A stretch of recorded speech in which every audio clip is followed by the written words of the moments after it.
l'histoire qu'en réalité l'église catholique ment en disant que l'apôtre Pierre est mort à Rome, et on a vu que cette différente pensée ne marche pas parce que l'apôtre Paul, l'apôtre Pierre d'après eux était le premier pas. Ça ne peut pas marcher parce que l'église était déjà avant l'apôtre Pierre. Maintenant nous allons rentrer, bon, le but maintenant était de voir pour élucider cela, la définition de l'église. C'est quoi l'église au juste?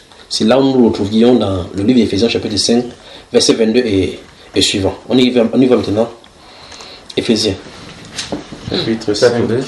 Attends, je vois ici là que... Je vois ici là que la femme ne doit pas parler, même dans une église. Mais c'est de ça qu'on doit parler. Voilà, et pourquoi donc elles sont dans les églises maintenant? Bonne question. Surtout chez les protestants. Les évangéliques. La question c'est pourquoi elles parlent. Elles sont même pasteurs. C'est contraire à la Bible. Ça rejoint ce que ça veut dire ici dès le départ. Je t'ai parlé de l'autorité tout à l'heure et j'ai parlé du fait que si tu vas quelque part chez les francs-maçons et que tu trouves la Bible, tu ne dois pas quand même aller là-bas. Toi tu dis c'est parce qu'ils servent Satan. Mais Jésus a dit que celui qui a mes commandements et qui les garde, c'est celui qui m'aime. Donc ça dit que ces personnes n'aiment pas le Seigneur parce que le verset 37, qu'est-ce que le verset 37 dit? Le 37, si quelqu'un croit être prophète ou spirituel, qu'il reconnaisse ce que je vous écris est un commandement du Seigneur. Et si quelqu'un ignore, qu'il ignore. Et si quelqu'un l'ignore, qu'il l'ignore. Donc voilà un commandement qui veut décrire. Jusqu'à dire celui qui a mes commandements et qui les garde, c'est celui qui m'aime. Donc une femme qui prend la Bible pour aller prêcher en tant que pasteur n'aime pas le Seigneur. Parce que le commandement du Seigneur dit qu'elle doit se taire. Vous voyez le problème qu'on se trouve aujourd'hui. Alors maintenant, on rentre dans Éphésiens chapitre 5. Maman, oui, c'est vraiment c'est comme on doit dire. Verset 22. Oui, verset 22.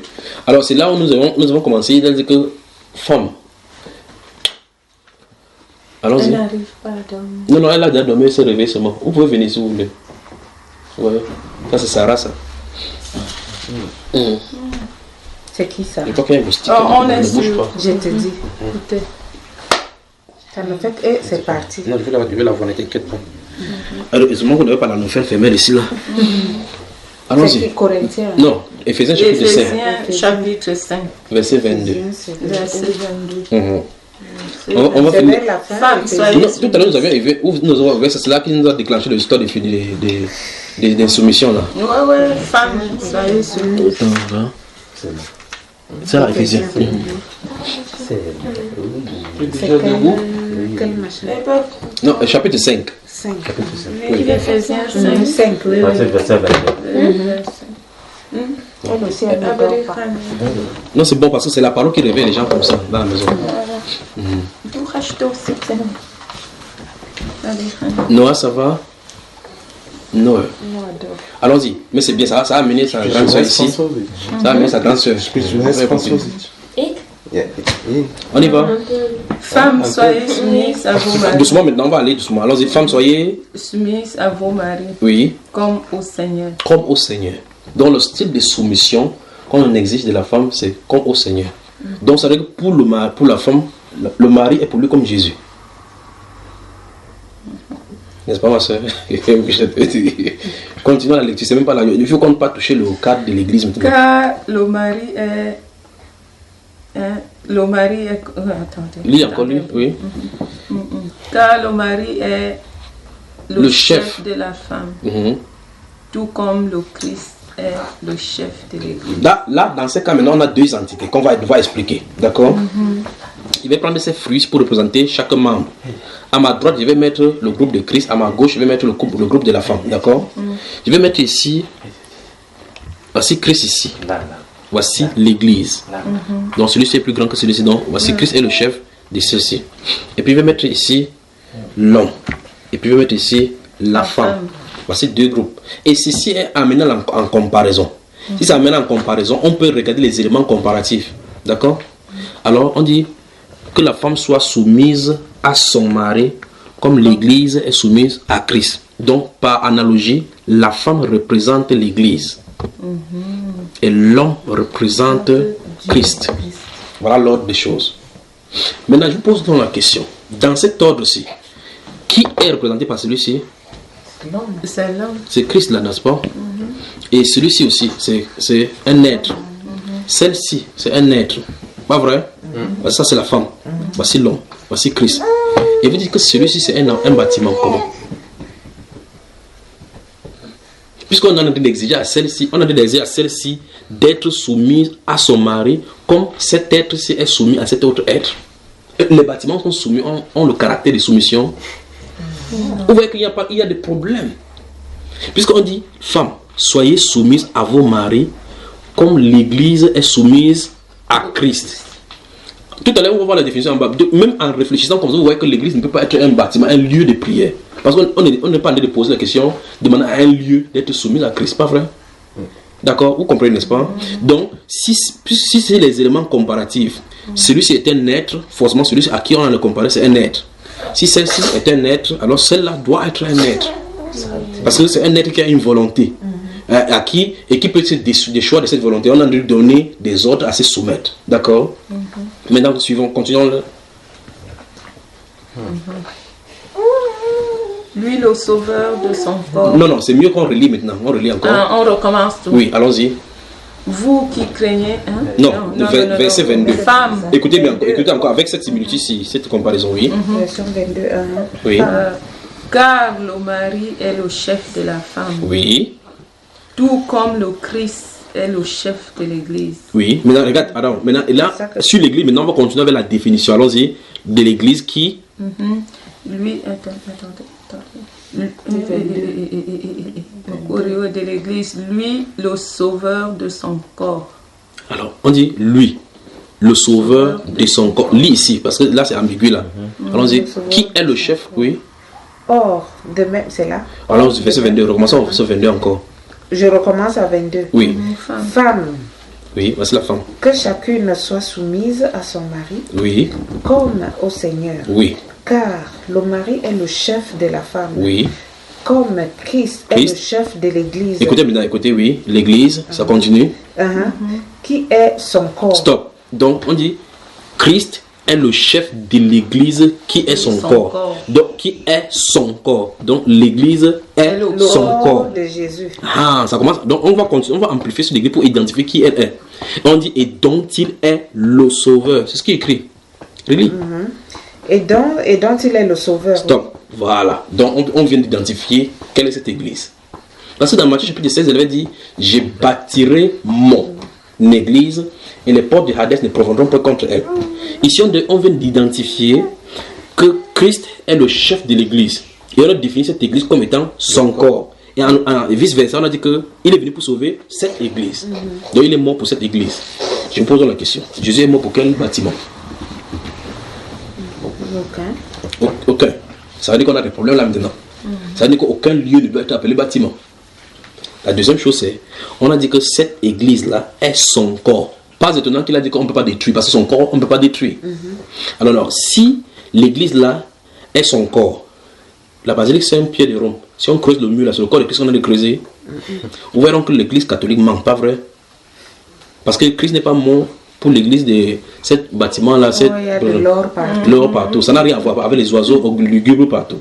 Donc, ça dit que le corps de Christ ne peut pas être un bâtiment sur la terre. Nous sommes d'accord, non? Parce qu'on a dit qu'il est le sauveur. Et on demande à cette église-ci de se soumettre à Christ. Parce que ça veut dire que cette église a une volonté. Nous sommes d'accord. Et bien plus encore, on dit que Christ est mort pour cette église dont il est le sauveur. Continuons encore, la comparaison va avancer. Comme la femme aussi, le corps. Oui, c'est ça, il arrive parce qu'on n'a pas encore touché ça, il arrive.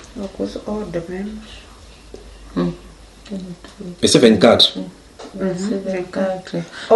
Écoutez, non, lis ici, ma soeur. Or, de même que l'Église est soumise au Christ, les femmes aussi doivent l'être à leur mari en toutes choses. Remarquez bien que le mot là-bas c'est devoir. On a dit le mot doivent, c'est une obligation. En toutes choses. En toutes choses. Maintenant, y a-t-il une possibilité? Jusque-là, le but de ce passage, c'est d'identifier c'est quoi l'église. Le but pour lequel nous sommes dans l'église, c'est pour identifier en fin de compte, on va ressortir pour dire qu'est-ce que l'église en fin de compte, pas vrai? Ici, on dit que, or, de même que l'église est soumise à Christ, les femmes doivent l'être, donc doivent être soumises à leur mari en toutes choses. Ça veut dire que pour le cas de discussion entre Christ et l'église, il n'y a pas de discussion entre Christ et l'église. Quand Christ donne son ordre, l'église obéit. Christ ne peut pas donner l'ordre, l'église dit à Christ que si tu ne fais pas ça, moi je ne fais pas. Mais c'est ce qu'on voit à la maison. Au point, c'est même l'église, la femme qui demande le divorce par rapport à... C'est Christ qui peut se divorcer de l'église, pas le contraire. Voilà, continuons la lecture. Marie, oui. Que chacune aime sa femme, que chacun aime sa femme. Vous avez vu que quand on a fini avec la soumission de la femme, on a touché le mari, non? Maintenant, de la même façon qu'on va toucher mari et même sa femme, on va commencer à dire aussi la même comparaison. Allons-y. Comme Christ a aimé l'Église. Oui. Et c'est lui-même pour elle. Non, regarde bien ce qui est écrit. Hein?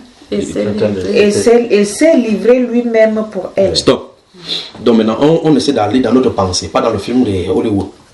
Quand Christ était à la croix, on dit qu'il s'est livré comme ça pour l'Église. Alors je pose la question. Quand Christ mourait à la croix, il disait Élie, là-bas, Sabatani. C'est pour l'Église catholique qui mourait? Non, il appelait son père. Là, nous sommes de parler comme si c'était de la blague. Ça veut dire que l'Église catholique, c'est un grand menteur. Vous voyez cela, n'est-ce pas? Depuis nous sommes de voir, effectivement, nous voyons effectivement que tous les lampions se pointent sur l'Église catholique comme les menteurs. Parce qu'ils disent que c'était l'Église que Jésus-Christ a bâtie. Et là, nous sommes en train de découvrir que ça n'a rien à voir avec elle. Puisqu'ils ont dit que quand Jésus disait à Pierre que tu es Pierre, sur cette pierre bâtie mon église, c'est d'elle dont on parlait. Et depuis, on a d'identifier que ça ne peut pas être elle. Donc l'église catholique est bâtie sur le mensonge. Et si c'est bâti sur le mensonge, tout ce qui sort là-bas peut sortir de dire. La Bible déclare qu'il n'y a aucune vérité qui vient du mensonge. Pas seulement donc qu'elles ont construit dans les doctrines et les doctrines, les dogmes pour pouvoir embrouiller les gens. Alors, Marie, que chacun de vous aime sa femme comme. Donc le style d'amour que l'homme doit donner à la femme, c'est le style d'amour qui peut pousser l'homme à mourir même pour sa femme. Parce que Christ a aimé l'église au point où il a dû donner sa vie pour elle. À cause de l'amour. Dieu a tant aimé le monde qu'il a donné son fils unique. Oui. Donc il allé jusqu'à mourir. Mais le problème c'est, quand il mourait là, l'église pour laquelle il mourait là, c'est qui? Jusque là. Continuons. Il s'est livré pour elle afin de sanctifier et la purifier. La purifier. Là, elle met pour l'église, non? Oui. Et en la lavant par l'eau. La lavant. Et en la lavant par l'eau de la parole. Oui, donc cette église est lavée par l'eau de la parole. Oui. Pour faire paraître devant lui cette église glorieuse, sans tache, ni ride, ni rien de semblable, mais sainte et irréprochable. Stop. On parle de quoi là maintenant? Parce qu'on dit que cette église-là, la façon qu'elle se lave avec la parole. Donc finalement, en fin de compte, vous pouvez comprendre à partir d'ici que l'église c'est quoi? C'est la parole de Dieu. Donc comment la parole de Dieu? Puisque la parole de Dieu était toujours là avant Jésus qui ne vient. Puisqu'il disait un corps. C'est un corps. C'est-à-dire quel corps? Le corps du Christ. C'est-à-dire quoi? Puisque chaque dimanche, là, vous coupez l'hostie en disant que voici le corps de Christ. Et la Bible déclare que l'église, c'est le corps de Christ. Donc vous mangez l'église. C'est ça? Alors je pose la question jusqu'ici. C'est quoi dans l'église? On a dit qu'il est mort pour l'église. On a vu ça. Il a donné sa vie, il a aimé tellement l'église qu'il a donné sa vie pour elle. Et on dit que cette église-là, c'est même sa femme. Parce que c'est en comparaison d'une femme, d'un homme avec son épouse. Et cette église-là, c'est son corps. Parce que l'homme et la femme, la femme sort du corps de l'homme. Tu vois ça, les deux sont un. Alors donc, dans ce cas, vous voyez que l'église, le corps de Jésus-Christ, une partie physique, son corps, lui, il est bâtiment. Dans un endroit en béton, dans l'autre endroit en planche. Parce que le corps d'un être humain, son mari, sa femme a la même constitution, même nature, pas vrai? L'église donc c'est quoi? D'après ce qu'on a lu. C'est un esprit. Un esprit, donc il est mort pour l'esprit. L'esprit, enfin, c'est un corps, mais... Bon, je pose la question, simple. Jésus est venu pour faire quoi? Pour nous sauver. Sauver qui? Nous. Mais c'est ce qu'on a dit là-bas, on dit qu'il a donné son corps, il est venu se livrer pour l'église. Et donc, ceux donc pour qui il est mort, ceux-là, on l'appelle l'église. Donc c'est l'église. L'église, ce sont les êtres humains. Oui. Et c'est pas compliqué, pas vrai? L'église qui est son corps. Là, on dit l'église qui est son corps. Donc, l'être humain. Là, c'est l'être humain. Mais pas n'importe quel être humain de toute façon. Parce qu'il n'est pas mort pour tout le monde. Il est pour ceux, il a donné sa vie pour elle. Et c'est cette église, vous remarquez encore une fois de plus que c'est au singulier ici. Il dit que cette église, en fait de lui présenter cette église devant elle, devant lui, sans tache, ni rite, ni rien de ça, mais sainte et irrépréhensible. Et il dit que cette église est nettoyée par la parole. Parce qu'en réalité, elle est sauvée. Les hommes peuvent lui donner de fausses doctrines, donner de fausses choses. On vient prêcher la parole pour que ça nettoie ce qui est dans leur vie, pour qu'ils puissent croire en sa parole. Vous voyez l'église, n'est-ce pas? Voilà donc l'église. Donc l'église, donc, c'est l'ensemble de ceux pour qui Christ est mort. Ceux-là, là, ça forme donc ce qu'on appelle le corps de Christ. Et c'est pour cela qu'il va dire au chapitre 18 de Matthieu, il dit là où 2 ou 3 sont assemblés à mon nom, je suis présent. Vous voyez cela, n'est-ce pas? Maintenant, il pose la question. Si le corps de Christ, donc, c'est l'ensemble de ceux qui croient, ou mieux, si l'église, c'est l'ensemble de ceux qui croient au Christ, ou mieux encore l'ensemble ceux pour qui Christ est mort. Lorsqu'on dit dans le bâtiment que voici l'église évangélique, voici l'église catholique, ça a un sens? Non. Alors dans ce cas, d'où donc vient la définition selon laquelle l'église c'est le lieu de prière? Non, moi je me dis l'église c'est le lieu de prière pour rassembler ceux qui croient en Jésus, en Dieu, pour aller répéter les mots de la Bible là-dedans. Dans ce cas, si ça rassemble sous l'arbre, qu'est-ce qu'on fait alors? On va toujours prier. Dans ce cas, ça veut dire que le mot église n'a pas de sens là-bas sur ce bâtiment. Bon, dans ce bâtiment, pourquoi? Parce que je me dis, d'après la nature, il y a la pluie, il y a le soleil, il y a le vent, il y a XY. Si tout cela, on va aller prier dans le vent ou sous la neige. Oui. Mais ça nous voici ici, on n'a pas mis une plaque quelque part, pas vrai? Non. Pas il a dit là où 2 ou 3, on a il y a plus de 3 ici. Est-il présent ici? Il est là. Avant, on a besoin de mettre une plaque ici de quelque part que l'église de... C'est quelle ville encore? L'Offroy-Soft. Avons-nous eu besoin? Non. Maintenant, si nous avions été dans le bus en train de partir, nous parlons de lui. Est-ce qu'il est là? Est-ce que nous avons écrit l'église du bus? On a des problèmes là. Parce que le fait, la preuve en est que nous sommes aujourd'hui, nous sommes vendredi. Bon, samedi. Dimanche, tu vas sortir, tu dis que tu vas où? À l'église. Ça n'a pas de sens. Parce que l'église n'est pas un lieu. L'église ne peut pas être un lieu. Parce que c'est toi, qui formons l'église. L'église ne peut pas se déplacer pour aller dans un lieu. Ça n'a pas de sens biblique. Vous voyez le problème, on se retrouve, n'est-ce pas? Donc maintenant, on est arrivé à la définition de ce que nous cherchions. Nous avons vu dans Matthieu chapitre 16 que Jésus avait dit, je bâtirai mon église. Et les portes de celui de moi ne prévaudront point contre elle. Elle n'a pas dit elle au pluriel, ni l'église au pluriel. Et on a cherché à savoir ce que c'est que cette église. Cette église, c'est ceux qui ont connu Christ. Et quand ils ont connu Christ, ils ne peuvent plus se détourner parce que même Satan ne peut rien faire contre eux. C'est pour ça que Jésus a dit, les portes de celui de moi ne peuvent rien contre elle. Donc même les difficultés de la vie, on fait n'importe comment, ils ne peuvent pas quitter la voie de Christ. Ce sont ceux-là que Jésus-Christ appelle donc son corps. Et maintenant, comme Jésus-Christ est son corps, la Bible appelle dans Colossiens 3, Colossiens chapitre 1, verset 17, que Christ est le chef, Christ est la tête du corps de l'église, qui est son corps. Donc pas le pape. Le pape est le chef de l'église catholique, de la dénomination catholique. Mais Christ est le chef, parce qu'on dit que Christ était le chef de tout homme. Maintenant, cette église-ci obéit à Christ. La seule et unique chose qu'elles obéissent, c'est la Bible. Toute personne autre qui est en dehors de cela ne constitue pas l'église. Alors nous avons vu effectivement c'est quoi l'église que Christ a bâtie sur la terre. Parce que là-bas il a dit à Pierre, parce que Pierre avait eu une révélation. Il a dit, tu n'as pas appris ça dans une école. C'est le Père qui t'a révélé cela. Et comme tu as reçu la révélation de qui je suis, c'est ainsi donc tous ceux qui viennent à moi. Parce qu'il dit, mes brebis connaissent ma voix. Quand tu connais la voix de Christ, tu viens à lui, tu fais partie de l'église. Alors tu es bâti sur Christ. C'est ça dont c'est les questions là dans la Bible. Ça n'a rien à voir avec le bâtiment des sorciers catholiques. On a répondu à la question, non? Donc on peut conclure que l'église catholique, c'est une institution de mensonges. Donc on ne doit plus aller. Aller où? C'est ça ton Pose-toi même ta question. Mon rôle, c'est d'exposer ce qu'il en est. On a vu de la base que si tu es chez les francs-maçons, tu ne peux pas y aller parce que ce n'est pas la parole de Dieu là-bas.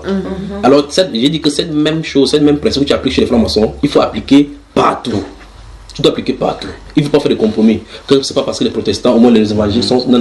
Ça doit être la Bible. Parce que quand Christ marchait, il prêchait. Il prêchait partout, il passait, partout, il prêchait. Et donc maintenant, tous ceux qui croyaient en lui réunissaient sous sa bannière. Voilà, donc maintenant, ça veut dire que si ce n'est pas la parole de Dieu, c'est à toi de voir. Parce que la question que tu vas poser, c'est maintenant, qu'est-ce qu'on doit faire aujourd'hui? J'ai commencé par répondre que la première chose à faire, c'est qu'il faut vérifier la fondation. Est-ce que là où tu as toujours allé était bon? Avec ça, on a vu que le premier principe de l'Église catholique, c'est le mensonge. Si on prend le deuxième encore sur les votes des papes, on va voir que dans la Bible, qui suivent plutôt Judas Iscariote qui a trahi Jésus, pas Pierre. Parce que Pierre n'a jamais été remplacé. Le seul apôtre qui a été remplacé, c'était Judas Iscariote. Donc c'est une succession. Les seules personnes qu'on remplace, c'est Judas. Donc ça veut dire que c'est la continuation de Judas. Pas étonnant que l'on qui trahisse la parole. Parce que Judas a trahi la personne qui était la parole. Aujourd'hui, il continue à trahir la parole en mettant Marie, en ajoutant Marie, en ajoutant les prières des morts, en ajoutant les prières, l'encens, les jours de tous saints, ainsi de suite. Des choses qui ne se trouvent pas dans la Bible. N'est-ce pas terrible?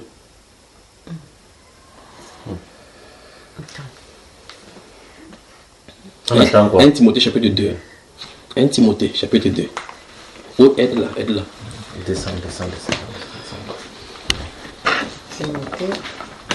Vous allez au Brésil, vous voyez la Marie est noire, la Madone noire. Vous allez en Inde, elle est rouge. Vous venez en France, elle est blanche. Finalement, Marie avait combien de couleurs? Chapitre 2. Un peu, ça revoque un peu mes questions. Timothée 2, où est le 2 là? 1 Timothée 2, tu y es là, mon. Tu es dans quel livre déjà? Timothée 2. Premier épître à Timothée, oui, c'est ça.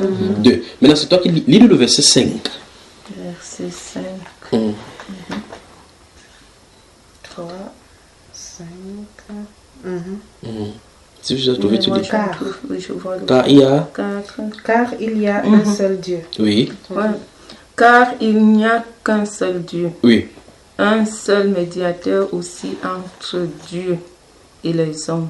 Qui il s'appelle? Jésus-Christ. Un homme. Jésus. Ok, maintenant. Voilà lorsque la Bible dit. Mais on appelle Marie co-rédemptrice, co-intercesseuse, par qui on peut aussi passer pour avoir la prière. On dit que si le verset dit qu'il y a un problème entre les hommes et Dieu. Et la seule personne qui est médiateur entre eux là, c'est Jésus. Jésus homme. Parce qu'on précise Jésus homme, parce que Jésus homme, puisque dès le départ de notre enseignement aujourd'hui, nous avons vu que le Jésus qu'on a connu en tant qu'homme n'est plus la même personne aujourd'hui. C'est là où on a commencé. Ils sont dit Jésus homme parce que c'est par son sang qu'il a fait la réconciliation. D'accord? Maintenant, qu'est-ce que Marie vient faire là-dedans? Vous voyez qu'on a des problèmes, pas vrai? On a des problèmes. Et qui a institué ça encore une fois de plus? L'Église catholique. Alors maintenant, on peut dire sans risque de se tromper que toutes les doctrines de l'Église catholique sont contre la Bible, toutes sans exception. Puisque la fondation est déjà fausse, qu'est-ce qu'on pourra en savoir? La Bible déclare que si l'arbre est mauvais, vous dites que son fruit est mauvais, que l'arbre est mauvais. Il faut la couper. Il faut le couper. Et Jésus a dit que tout arbre qui ne produit pas de bon fruit sera coupé et jeté au feu. C'est donc pour cela que la Bible déclare en 2 Corinthiens, s'il dit mon peuple, c'est pourquoi sortez du milieu d'elle et ne touchez pas ce qui est impur. Donc c'est dit Amen, les encens. Les encens, c'est pour le sacrifice aux démons. C'est ce qui est écrit dans la Bible, les encens.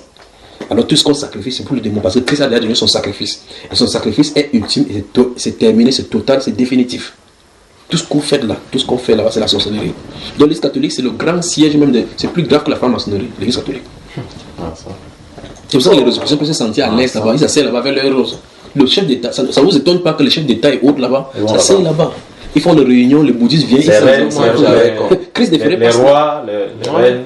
Tous vont là-bas. Qui élit un roi? C'est un évêque. Et c'est ça que moi j'avais constaté que les plus grands meurtriers ici, là, c'est les catholiques. Non, en tout cas, si vous ouvrez n'importe quelle encyclopédie, même le dictionnaire, vous allez dans la rubrique C, parce qu'il y a A, B, C. Vous ouvrez C, CR et CROI. Vous allez voir croisade, vous allez voir que les croisades ont été organisées par le pape. Le pape Hubert en 1095, les 3 premières croisades, c'est eux qui ont tué. La Bible dit que chez l'Église catholique, on a trouvé le sang des témoins de Jésus. Et on va leur redemander cela. Alors vous êtes l'Église catholique, vous devez quitter. C'est ce que la Bible dit. Non, ça fait des années que moi j'y vais plus. Lorsqu'on quitte là, c'est un premier marche. On court là tous les jours, on y est. C'est une première marche. C'est la première marche. Quand vous quittez là, c'est un peu comme quelqu'un sort dans un truc où il y avait l'obscurité, soit il voit là-bas la lumière. Quand vous sortez d'abord de l'obscurité.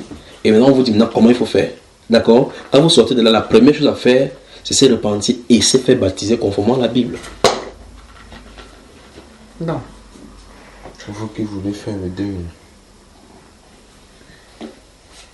Le deuil. Il ne faut pas faire. Vous avez suivi ce qu'il dit, n'est-ce pas? Donc lorsqu'on sort, parce que Dieu dit, il y a 2 choses qu'on dit.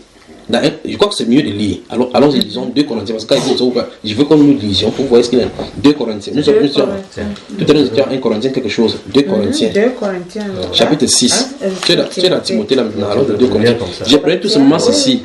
Tu as 2, cherche 2. 1 Timothée, prenez 1 Timothée pour vous montrer qu'il n'y a pas de médiateur en dehors de Jésus-Christ devant Dieu.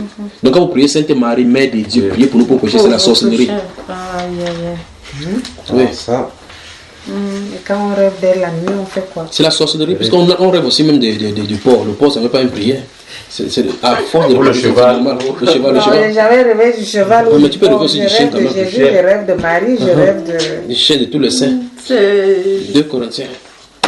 Et que je ne trouve même plus long. Tout à l'heure, nous étions dans 1 Corinthiens 14, on a dit que tu dois être soumis, tu te souviens, non? Voilà, ça c'est le premier épître aux Corinthiens. Allons-y maintenant au deuxième épître. 2 Corinthiens, vous y êtes. Ouvrons le chapitre 6. 6, oui. Nous allons lire doucement.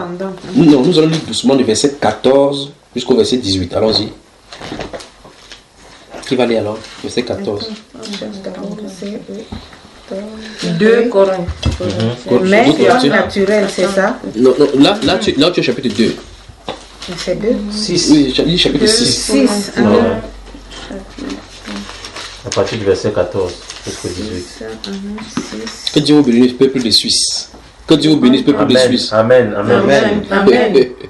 Amen. Oui. Amen, amen, amen. 16. Non, nous lisons à partir du verset 14. Verset 14 verset 18. Allons-y. 14 et Dieu. T'es là? Oublie. Attends, je suis à 8. On va marquer Dieu. C'est parce qu'on a dissimulé ces versets-là, c'est pas oui. Ouais, 14, grâce soit rendue. Non. C'est pas ça, là. Chapitre 6. Ah, chapitre 6, d'abord. Ah ouais. Alors, le deuxième épître. Elle est dans 1 Corinthien. Deuxième épître. On a dit 2. Deuxième épître. Allons-y là-bas. Tu as trouvé? Ouais. Verset 14. Quel rapport? Allons-y. 6. Tu as trouvé là? Ne formez pas. Oui, c'est ça dans votre version. Oui, allons-y, c'est bon. Ne vous mettez pas avec les infidèles. Oui, il y a des variantes parce que vous avez des versions différentes, d'accord? Allons-y, ma chère, ma soeur. Ne formez pas d'attelage disparate avec les incrédules. Oui.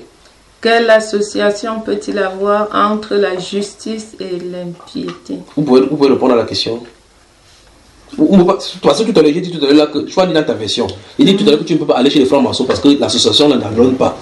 Parce que c'est l'injustice et l'iniquité, ça ne peut pas se mélanger. Lis dans ta version. Je crois qu'on va prendre la version pour qu'on puisse comprendre plus clairement. Allons-y. Ne vous mettez pas avec les infidèles. Avec les infidèles. Alors, d'abord, on va définir ce que c'est qu'un infidèle pour bien saisir. C'est quoi un infidèle? Celui qui ne croit pas. Celui qui ne croit pas, ou mieux encore, parce que le mot fidèle se trouve là-dedans. Si tu me dis que si quelqu'un vient ici, il n'ouvre pas la porte, tu ne me donnes pas d'exception. Tous ceux qui viennent ici, ils n'ouvrent pas la porte. Quand tu viendras, tu vas me féliciter ou tu ne dois pas me féliciter. Je ne vais pas te féliciter parce que tu ne vas pas ouvrir la porte. Non, il dit si tu m'as donné l'ordre de ne pas ouvrir la porte à quelqu'un et que chaque personne vient, même ta maman, même ton papa vient, je n'ouvre pas la porte. À la fin, tu dois me féliciter. Parce que c'est moi qui t'ai donné. Oui, parce que tu as été fidèle à ta parole. Maintenant, si quelqu'un vient dire c'est au moins parce que c'est telle personne et puis j'ouvre la porte, je n'ai pas été fidèle. Jésus a dit si quelqu'un même il gardera ma parole. Et nous avons convenu et voir que l'Église catholique du début jusqu'à la fin ne garde point la parole du Seigneur. Donc l'Église, c'est l'Église infidèle au Seigneur. Et la Bible nous dit que ne vous mettez point, il croit qu'il y a un moustique qui vient de venir là, c'est justement sur son... la partie. Ne vous mettez point avec les infidèles sur un jour étranger. Puis il va commencer à expliquer. Allons-y. Car quel rapport y a-t-il entre la justice et l'iniquité? Y a-t-il un rapport? Donc, si vous asseyez, comme ça, on a vu tout à l'heure, quelqu'un ici a la marche sur le cœur. Le prêtre a dit que donnez-vous la paix. Quand tu dis qu'il te donne la paix, lui te donne quoi? Le mauvais cœur. Voilà. Continuons seulement la lecture. Ou qu'y a-t-il de commun entre la lumière et les ténèbres? Vous voyez que vous pouvez vous mélanger, n'est-ce pas? Parce que la personne qui suit, la Bible déclare dans Psaume 119, verset 105, que ta parole est une lumière sur mes pieds, une lampe. Une lumière sur nos sentiers. Donc ça veut dire que c'est la parole. Si tu suis la parole, tu es dans la lumière. Celui qui ne suit pas la parole est dans les ténèbres. Comment vous allez vous mélanger? Continuons à la lecture. Dans les ténèbres. Quel accord y a-t-il entre Christ et Bélial? Voilà. Ou quelle part a le fidèle avec l'infidèle? Si tu suis la parole fidèlement, tu ne peux pas t'asseoir avec quelqu'un qui ne suit pas la parole fidèlement. Tu vas avoir deux alternatives: désobéir à Dieu ou bien être hypocrite. Parce que tu dis maintenant, il m'a fait m'asseoir à l'église catholique. On prie Marie, tu dis, je ne peux pas Marie parce que c'est que maintenant on ne peut plus Marie. Tu feras quoi là-bas? On va te dire, lève-toi maintenant, prosterne-toi devant les idoles. Tu dis que non, je sais que l'idole n'est pas bien. Tu vas faire quoi? N'est-ce pas la rébellion?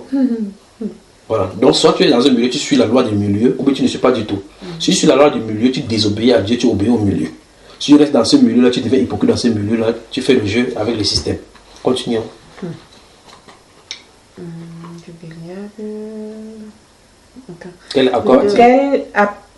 Ou quelle part a le fidèle avec les fidèles? Oui. Quel rapport y a-t-il entre le temple de Dieu et les idoles? Est-ce qu'il y a un rapport? Parce qu'il n'y a pas une explication. Continuons. Car nous sommes le temple de Dieu, du Dieu vivant. Oui. Comme Dieu l'a dit, j'habiterai et je marcherai au milieu d'eux. Oui. Je serai leur Dieu et ils seront mon peuple. Il a dit que le temple de Dieu, c'est quoi? J'habiterai avec... Non, il a dit quelque part, oui. Plus haut encore. Car nous sommes... C'est là? Oui.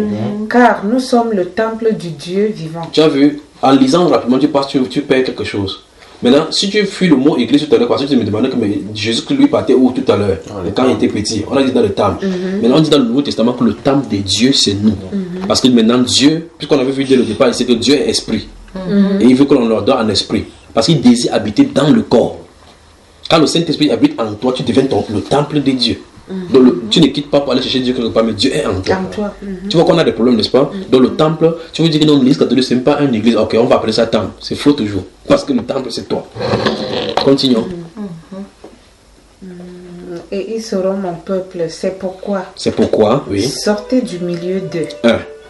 Et séparez-vous, 2. dit le Seigneur. Dit le Seigneur. Stop. Ne touchez. Non, on va arrêter doucement. Donc, voici la solution. Dieu a d'abord mis en exergue le fait qu'il y a une possibilité qui est de la mixture entre la lumière et les ténèbres. C'est ça, c'est la série des choses qu'il a expliqué là-bas. Il a expliqué en montrant qu'en réalité, c'est pas possible que le fidèle et le fidèle se ressemblent, ça ne peut pas marcher. Les ténèbres et la lumière ne peuvent pas se mélanger. La justice et l'iniquité ne peuvent pas se mélanger. Il dit en réalité donc que la solution, c'est sortir du milieu d'eux. C'est pas seulement ça. C'est pour ça que je suis en train de prendre ça pour qu'on comprenne bien. Il a dit sortez du milieu d'eux et séparez-vous. Donc en réalité, tu peux sortir de quelque part sans te séparer. Tu peux décider que tu ne peux pas aller à l'église catholique, mais tu continues à pratiquer leurs choses. Tu vois cela? Tu restes à la maison, tu sais que par réflexe, je vais faire mon signe de la croix. Je vais rester marié. On s'en fout si tu es là-bas ou tu n'es pas là-bas, mais tu es en train de pratiquer la même chose parce qu'on t'a déjà donné le poison. Si tu vas quelque part, on te donne le poison, tu bois l'eau empoisonnée, tu prends le reste, tu peux venir de la maison. Le poison va continuer à s'enchaîner à la maison. Mais si on dit séparer-vous, ça veut dire que tu dois te débarrasser. Tu vois, quand tu sors, là c'est physiquement, tu te débarrasses de ta scène qu'il n'y a plus de pont entre eux et toi. Par conséquent, tous les ustensiles qu'ils utilisaient pour se mettre à toi, les chapelets, Marie qui dénue les nœuds, prière à l'archange Marie, la prière efficace des 20 heures, tous les jours tout cela, prière des neveux, des chapelets, tout ça, on ne doit pas avoir. Vous devez brûler, c'est vous qui devez brûler. Vous voyez cela, prière des mercredis, oh là là. Vous voyez, j'ai dit, Marie, c'est pour ça qu'elle est en pleine neuvaine. Vous voyez cela, le Marie qui devient. Vous voyez effectivement comment vous pouvez croire que vous en avez servi Dieu, vous êtes dans le faux. Tu vas faire comme ça. Les Juifs avaient jeûné pendant 70 ans. Dieu n'a pas répondu. À la 70e année, Dieu leur a révélé que depuis les 70 ans que vous jeûnez, c'est pour moi que vous jeûnez. Parce qu'il ne jeûnait pas conformément à sa parole. Marie qui défait les nœuds. Prière quoi? Prière merveilleuse pour la guérison de toutes les maladies physiques et morales. De l'abbé Julio. Ça, vous devez sortir tout cela. Ce sont les hauts lieux. On va les brûler demain. Quand on va les brûler demain, on va commencer maintenant le commencement. D'accord? Avant qu'on ne quitte ici pour Neuchâtel et la Genève. Voici pourquoi Dieu nous a fait passer par ici. Pour que votre seule référence, il voit, je suis qui du Cameroun, voici ma référence. C'est ici. Ça se trouve là-dedans. Vous remarquez que depuis ma Bible est là, je vous demande d'ouvrir les vôtres. Parce que ce qui se trouve ici, ça se trouve là. Alors, voilà, votre frère, il a sa Bible à lui. Vous vérifiez dans toutes les versions, on en parle. C'est comme ça la Bible. Si quelqu'un en Chine, il a des livres, c'est la même chose. Alors maintenant, si les gens lisaient la Bible de cette façon-ci, et que chacun avait seulement la Bible sans ces ajouts-ci, tout le monde adorerait Dieu de la même façon. Parce qu'on lirait la Bible. Mais le problème maintenant, c'est quand tu vas rencontrer un protestant qui dit que non, vous adorez Marie, ça ne se trouve pas dans la Bible. Il aurait raison. Quand on va le rencontrer aussi, il baptise les bébés. Ça ne se trouve pas non plus la Bible. C'est aussi, lui aussi, maintenant, il n'a pas raison. Ouais, c'est ce qu'il en est. Il y a Toigna. Qui est? Tu n'entends pas ce qui est? Non, c'est ton livre, c'est à elle de déchirer et brûler. Tu veux déchirer? Elle ne peut pas. Non, elle doit le faire. C'est à elle de faire. Elle a vu là, dans la Bible, c'est elle qui a lu que sortez du milieu d'eux et séparez-vous. Je ne peux pas la forcer à le faire. Elle va aller garder à la maison. Si elle n'est pas gardée, c'est entre elle et Dieu. Parce que Jésus a dit que c'est quelqu'un à mes paroles et qu'il les garde, c'est celui qui m'aime. Elle a déjà lu tout cela ce soir. Donc, si elle veut pour avancer avec le Seigneur. Vous ne pouvez pas faire autrement. Vous ne pouvez pas avoir la chaussure avec un caillou à l'intérieur. Ça vous fait du mal, vous continuez à dire que je vais parcourir cette distance. Vous aurez des blessures. C'est simple. Arrêtez-vous. Enlevez la chaussure. Enlevez ce qui crée problème. Et on ne marche qu'avec ça. C'est la Bible. C'est la Bible. Jésus a laissé sa Bible. C'est écrit ici, pêle-mêle, que Jésus a fait plusieurs autres miracles qui ne sont pas écrits dans cette Bible. Mais ces choses ont été écrites afin qu'en la lisant, vous croyez que Jésus est le Christ et en croyant, vous ayez la vie en son nom. C'est écrit ici que toute écriture est inspirée de Dieu, utile pour corriger, enseigner, ainsi de suite. C'est écrit pour là. Dans le dernier livre de la Bible, l'apôtre Jean dit que je le déclare à quiconque entend les paroles de cette écriture. Si quelqu'un y ajoute quelque chose, Dieu le frappera des fléaux décrits dans ses livres. Si quelqu'un y retranche quelque chose, Dieu retranchera sa part de l'arbre de vie. Donc comme c'est écrit là, on ne doit plus y ajouter, on ne doit plus y retrancher. Bon. Mais déjà, et quand on fait les neuvaines. Les neuvaines ne se trouvent pas dans la Bible. On ne doit pas faire, c'est ça que tu n'entends pas. Ça ne se trouve pas ici. Parce que chaque neuvaine que vous allez faire, vous allez associer un esprit à chaque jour. À chaque jour correspond un style de prière, pas une prière, une récitation. Parce que la prière, c'est une expression du cœur d'une volonté que tu demandes à Dieu. Quand tu vas lire quelque chose ici, ça ne sera pas la prière. Non, parce que la prière consiste à dire à Dieu ce que tu veux et à demander ce que tu veux. Vous voyez, si vous ne demandez pas ce que vous voulez, ou vous demandez ce que quelqu'un a écrit, tu as de réciter ce que la personne a fait. C'est un peu comme avec le credo des apôtres. Vous dites, je crois en Dieu, je crois en Dieu, je crois en Dieu. Chacun dit, je crois en Dieu. Pourtant, il ne croit pas. Vous voyez ce qu'il en est, n'est-ce pas? Je prends ceci. Je prends la prière, Marie qui dénue le nœud. Je joue au hasard. Je lis ici. Bon, maintenant, si je lis ici. Vierge immaculée, Vierge bénie, vous êtes la dispensatrice universelle de toutes les grâces de Dieu. N'est-ce pas la sorcellerie, seulement ce bout de phrase? Elle est la dispensatrice universelle des grâces de Dieu. Or, Jésus-Christ, c'est lui qui distribue les grâces. Donc, on ne doit pas prier Marie, alors c'est ça. Ça n'a rien à voir. Mais comment on dit que Marie, c'est... Tu pries à Marie, c'est de Jésus. Donc, tu demandes à Marie, ça va aussi direct chez Jésus. Bon, on va doucement, d'accord. Elle s'embrouille. Non, ne t'inquiète pas, ce n'est pas elle qui s'embrouille.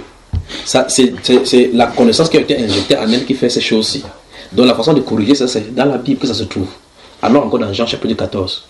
Dans qui? Jean chapitre 14. Jean. Pas un Jean. Jean 14, on lit le verset 20 aujourd'hui, non? Mais Vierge immaculée, Vierge bénie, vous êtes la dispensatrice. On dit vous à Marie, mais à Jésus on dit tu.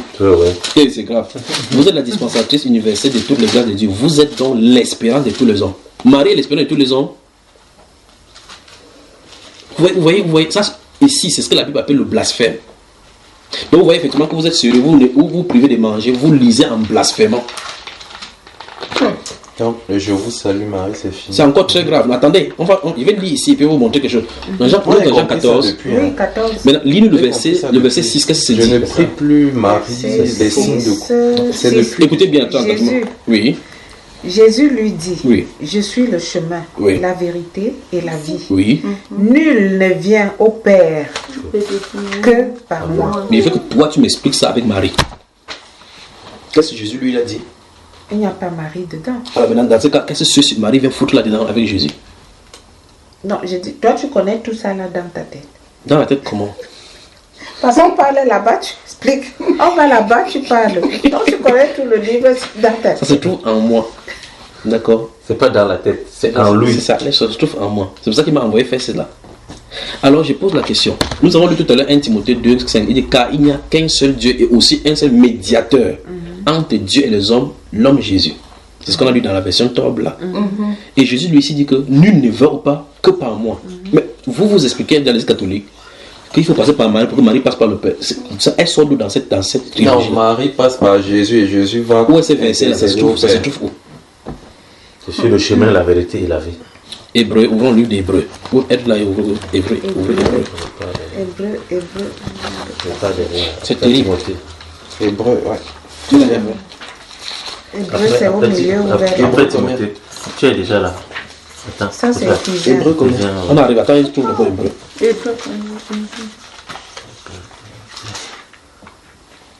Marie, c'est fini. Non, moi j'ai arrêté de prier Marie depuis des années. Hébreu chapitre 4.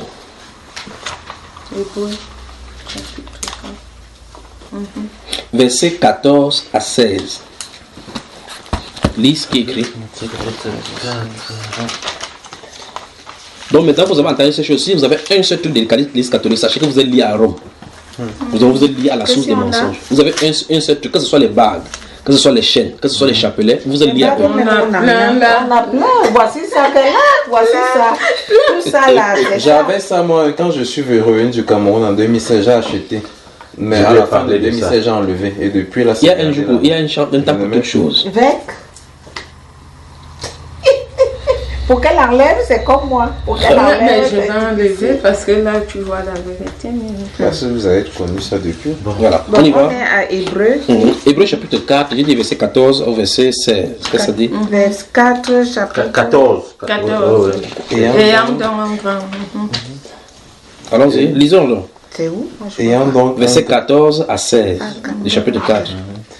Ayant donc un grand prêtre éminent qui a traversé les cieux. Oui. Jésus le Fils de Dieu. Oui. Tenons ferme la confession de foi. Oui.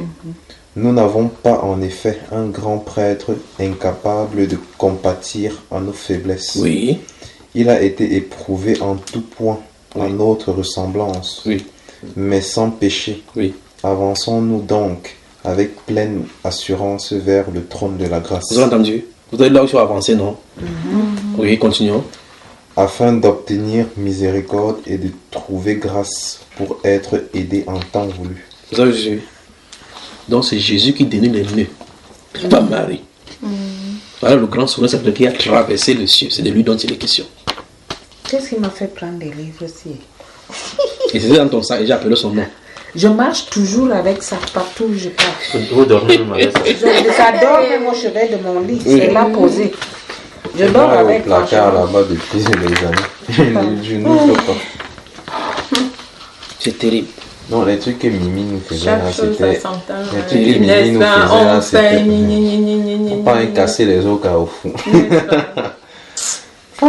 Vous cassez les os au carrefour. Ouais. Toujours avec les maris ici. Ah non, pas les maris. Parce que quand ça ne va pas, vous passez de côté du marabout. Non, c'est toujours avec l'église catholique. Ils cassent les œufs. C'était un pourquoi là qui voyait, soit disant qu'on va elle voyait ceux qui étaient déjà partis, les morts. Donc prenez les œufs, on me dit qu'on aille casser au carrefour, on va nous tous là, on s'en va, on casse au carrefour, on revient, priez. Papy m'avait... Je pouvais pisser des quand papy reprend ça. Pas son âme, elle est partie où se vigne l'âne. Et vous-même, vous... Elle est morte quelques temps après. Et on prie à autant. Elle est morte. Elle est morte quelques temps après. L'année dernière. Non, pas l'année dernière. Donc séparez-vous de cela. Si vous récitez ça, il y a vu les choses d'abord que même en répétant, même c'est de blasphémer, même pas blasphémer. Donc séparez-vous rapidement, prenez la Bible pour que la parole de Dieu soit votre guide. Jésus, la Bible déclare que ta parole est une lampe sur mes pieds, une lumière sur mon sentier. C'est la parole de Dieu. J'ai une question. Oui. J'aimerais un peu reprendre tout à zéro dans ma tête. Oui. Qui a créé la Bible? Qui écrit la Bible? C'est Dieu qui a écrit la Bible au travers des hommes. La Bible 2 Timothée, avant que Jésus alors soit d'abord, même né. 2 Timothée chapitre 3 verset 16. Donc le temps qu'on a des réponses, je veux que ça soit clair. La Bible déclare dans Hébreu que vous êtes là, chapitre 3, le verset 7. Hébreu. Hein? Chapitre 3, puisque vous êtes dans Hébreu. Le chapitre 3, verset 7, qu'est-ce que ça dit? Ah, le temps ouvre ton 2 Timothée, il faut que tu ouvres. Chapitre 3, le verset 7, qu'est-ce que ça dit? C'est joli. C'est pourquoi comme l'Esprit c'est pas comme c'est l'Esprit Saint. Oui. Aujourd'hui, si vous entendez sa voix. N'endurcissez pas votre cœur. Comme lors de la... N'endurcissez pas vos cœurs comme au temps de l'exaspération. Oui, dans la révolte des masses. Au jour de la mise et de l'épreuve dans le désert. Donc, il dit, c'est pourquoi si quelqu'un entend sa voix aujourd'hui, n'endurcissez pas votre cœur. Vous avez votre action là maintenant, les bagues de protection et autres. Vous avez remarqué, quand je suis entré chez vous aujourd'hui, il n'y avait rien comme prédicateur sur moi. Mais si au préalable j'étais entré avec une soutane, avec le col blanc, vous aurez dit directement voici un pasteur. Mais comme vous avez vu, j'étais habillé comme mon frère. Avec des lunettes. Oui, avec les lunettes de Yor. Donc vous voyez effectivement que ce n'est pas ça. Jésus, notre Seigneur, dit que c'est ce qui sort de l'intérieur de l'homme qui souille l'homme. Vous voyez que le juif, la Bible déclare que le juif, c'est pas celui qui en a de dehors. Le vrai juif, c'est celui qui est c'est en écoutant que vous pouvez savoir. Maintenant, j'ai ma Bible à côté de moi et vous lisez dans la Bible. Si je me tenais plutôt là-bas et dis que l'Église catholique, c'est du diable. Et qu'il dit seulement comme ça, il sort le verbe. Tu vois, vous allez dire à ces garçons que c'est la dernière fois que tu amènes le gars là ici. Là. Pas vrai? C'est clair. Mais Dieu a fait qu'on se ressemble. On vérifie dans la parole doucement. Et là, maintenant, vous êtes face à une situation. Il dit, si quelqu'un entend sa voix qui n'adoucit pas le cœur. Maintenant, ce que vous avez lu la Bible, dans la Bible, c'est la voix de Dieu. Qu'allez-vous faire maintenant? Donc, vous gardez un seul de ces chapelets, une seule de ces choses. Déjà, même fait un peu le signe de croix, voir le signe de croix. Il y a combien là, dans ces domaines? Il y a le Père, le Fils, le Saint-Esprit. Alors, ça fait combien? Alors, mets-les sur toi, voir. Le Père, oui. Le Fils, ici, le Saint-Esprit. Ça fait combien? Ça fait 4, des deux côtés. Donc, on ne peut pas faire un côté et laisser l'autre. Il y a un problème. Tout est le mensonge là-bas. Pourquoi on fait le Saint-Esprit? Là encore, même si on part en ralenti, il y a un problème. Ils sont combien? Qui? Dieu le Père, le Fils, le Saint-Esprit. Place-les. C'est pour ça que deux. Donc ça fait combien? Dans les deux côtés. Ça fait combien non? 4. Donc vous avez un problème. Esprit ici. Esprit, puisqu'on ne peut pas mettre une main et laisser l'autre main. Pourquoi d'abord on doit bien être? Et esprit. Oui. Et pourquoi vous faites cela? Pourquoi? Pour faire la croix de Jésus. Jésus, c'est la croix. Pour commencer la prière. Donne-moi le stylo. Moi, je dis que c'est la croix. Attends, donne-moi. Donne-moi n'importe quoi, je vais te montrer. Non, donne-moi tout simplement. Donc, c'est la croix que tu fais comme ça, pas vrai? Au nom du Père, Fils, Saint-Esprit. Au nom du Père, du Fils, Saint-Esprit. Donc, si on voit très bien ce que tu as fait quelque chose comme ça. Au nom du Père, du Fils, Saint-Esprit. C'est ce que tu as fait. Ça, c'est la croix. Ça, c'est la croix, ça. Donc, quand on a cloué Jésus, sa tête était en bas, ses pieds étaient en haut, parce que la partie du haut est plus longue. Non. J'ai fait ça et le bas est plus bas. C'est plus bas? Oui. Oui. Et la croix là, au niveau du milieu. Du milieu. Enfin, pas au milieu, plus haut. Mais je dessine, non? Où tu dessines? C'est comme ça. Ça veut dire que les pieds, c'est ici. Les pieds sont plus bas. C'est au niveau de ton nombril. Ouais. Les pieds sont au niveau de je vais donc mettre ici au pied. Bon, pourquoi vous le faites? Le signe de quoi? Ça vient d'où? Pour débuter la prière. Ça nous a montré. Ça se trouve dans la Bible. Avant de commencer la parole de Dieu, tu fais d'abord la croix et notre Père qui est aux cieux. Alors maintenant, je pose la question, est-ce que c'est biblique? J'en sais rien, moi. Donc ce n'est pas de la Bible donc, pour commencer. En réalité, ça fait pour ouvrir les différents points de ton corps pour que les esprits vous possèdent véritablement bien. Les esprits nous possèdent. Vous avez entendu parler du yoga? Je n'ai pas compris. Pour que les esprits vous possèdent bien. Parce que quand tu fais, tu ouvres les points de ton corps. Ce que vous faites, ce sont des signes dans le spirituel pour ouvrir vos domaines spirituels aux esprits. Vous savez, quand vous portez les tiers, quand ils portent les tiers, les dessins là-dessus, n'est-ce pas? C'est pas au hasard. Vous remarquez les satanistes, les marabouts, ils ont des dessins sur eux. Les dessins ne sont pas au hasard. Les dessins sont faits, sont des symboles sur le plan spirituel pour représenter les esprits. Jésus a dit Dieu est esprit. Il faut que ceux qui l'adorent en esprit. Ça ce n'est pas biblique pour commencer. Donc on n'a pas convenu. En tout cas, j'ai dit tout ce que les catholiques ont enseigné, c'est du mensonge du début jusqu'à la fin. Donc si on prend comme ça, étape après étape, n'importe quoi que tu vas prendre là-bas, c'est faux, d'après la Bible, n'importe quoi.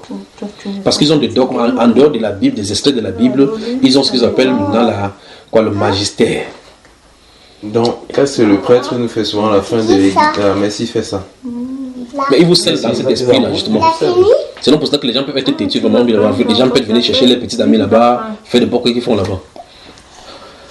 Où est-ce qu'on se retrouve? On se retrouve maintenant dans la destruction. Donc, dans Hébreux chapitre 4, nous avons lu le verset 14 à 16. La Bible déclare effectivement que nous avons un grand prêtre, un grand souverain sacrificateur qui a traversé le ciel Jésus. Approchons-nous de lui, parce que lui-même, Noah, je suis en train de parler des choses du Père ici. Approchons-nous de lui, lui qui a été tenté comme nous, même parce qu'il connaît nos faiblesses. Il a été tenté comme nous, sans faiblir en rien, sans péché. Donc ça veut dire qu'il peut venir en aide. On dit donc approchons-nous de ce trône de grâce pour être secouru dans nos besoins. D'accord? Rentrons dans Jean chapitre 15, mais dans cette fois-ci. Dans qui? Jean chapitre 15. Tout à l'heure, nous avons lu Jean chapitre 14. Disons Jean chapitre 15. Oui. Toi tu as la Timothée, donc 2 Timothée, n'est-ce pas? Deuxième épître. Le chapitre 13, ou le chapitre 3, verset 16. Jean 15. Vous avez Jean chapitre 15. Oui. Il lit rapidement parce qu'il a posé la question que qui a écrit la Bible. Chapitre 3, verset 16. Il lit verset 16, oui.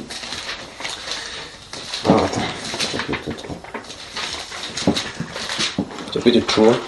Mettez les doigts, si vous avez des bouts de papier, mettez toujours. Ou bien plier tout simplement la page. Toute écriture est inspirée de Dieu. Oui. 15, c'est quoi pour enseigner, pour enseigner, oui. Pour réfuter, oui. Pour redresser, oui. Pour éduquer, oui. De la justice, oui. Afin que l'homme de Dieu soit accompli, équipé pour toute œuvre bonne. Tu vois que c'est ça que nous sommes fait aujourd'hui avec ces écritures-là. On enseigne, on réfute, on corrige. Tu vois cela? Tu as posé la question, où est-ce que ça vient? On dit toute l'écriture vient de qui? De Dieu. De Dieu. Ouais. Alors maintenant, on est dans Jean chapitre 15. Lis le verset 7 d'abord. Le verset 7, qu'est-ce que ça dit?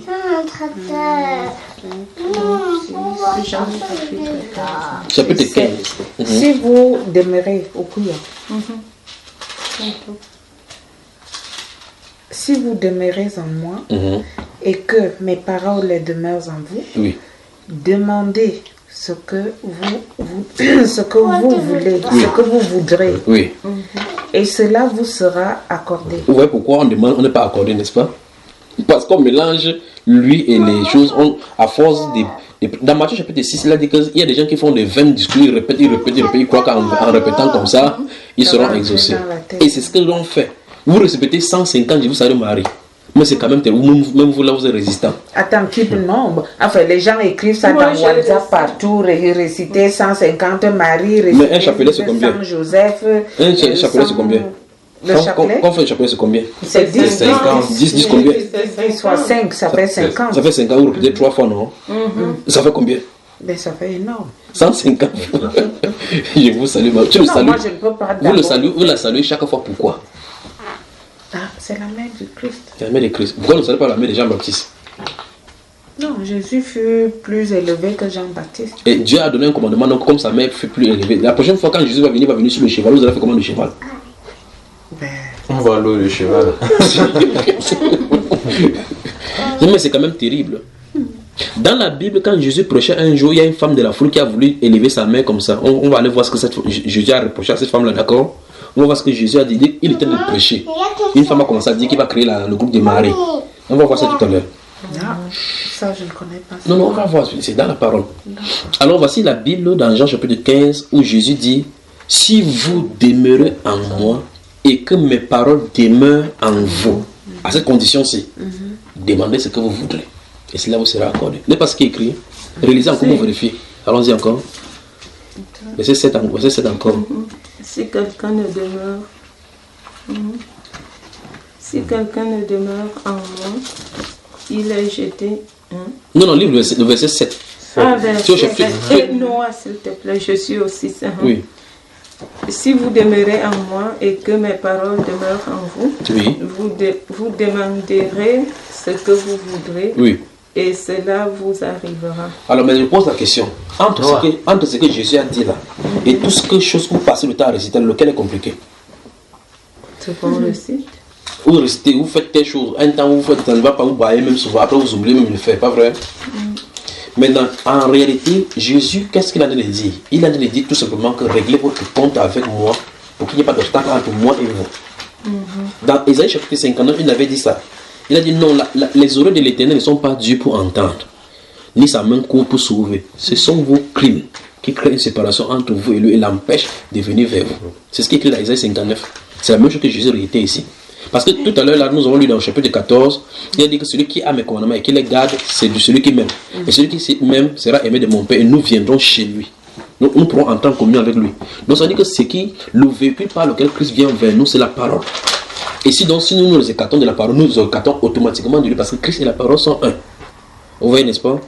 Donc ici dans ce chapitre 15, verset 7, il dit quoi? Si quelqu'un demeure en moi et que mes paroles demeurent en lui, demande la condition là, demandez. Donc si vous êtes conforme à la Bible, vous êtes qualifié pour demander n'importe quoi. Maintenant, si demandez, voici une goutte d'eau que j'ai soif, je vais à Dieu. Il dit Seigneur, j'ai besoin de l'eau. C'est l'eau que je dois demander parce que c'est ça dont j'ai besoin. C'est Philippiens 4, verset 7 dit que ne vous inquiétez de rien, mais en toute chose, faites connaître vos besoins à Dieu par des prières.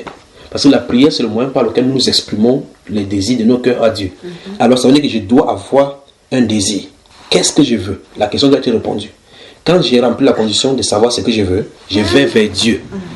je place ma demande, en sortant là, je le remercie. Maintenant, prenons un exemple simple. Vous voici avec Marie qui défait les nœuds. Vous avez besoin de la gourde.